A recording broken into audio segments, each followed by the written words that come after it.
বিশ্ব নবী রাহমাতুল লিল আলামিন আবু বকর সিদ্দিক রাদিয়াল্লাহু তাআলা আনহুকে যখন এই কথা বললেন, আবু বকর, আল্লাহ পাক রব্বুল আলামিন আমাকে নবুয়ত দিয়েছেন, তুমি নবুয়তের দাওয়াত গ্রহণ করো। আবু বকর সিদ্দিক রাদিয়াল্লাহু তাআলা আনহু ইসলাম গ্রহণের 5 বছর পূর্বে পুরা শাম দেশে গিয়েছিলেন ব্যবসার উদ্দেশ্যে। ওখানে তাবুকেতে রাত্রে তিনি স্বপ্নে দেখতেছে আসমানের চাঁদগুলি টুকরো টুকরো হয়ে মক্কার এক একটা ঘরের ভিতরে ঢুকতেছে।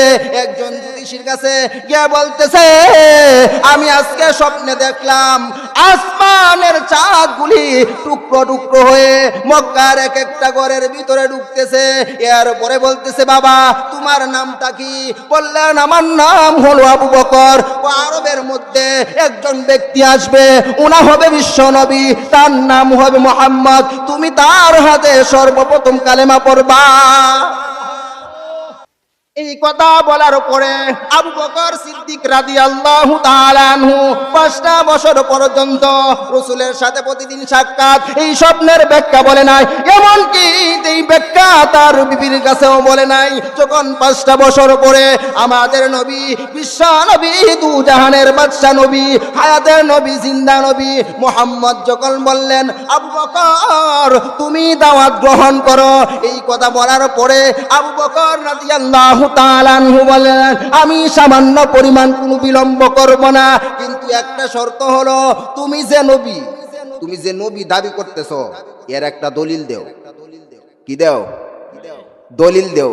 দলিল দিবা, আমি আর বিলম্ব করব না, আমি হাত বাড়িয়ে দিয়ে কালেমা পড়ে মুসলমান হয়ে যাব।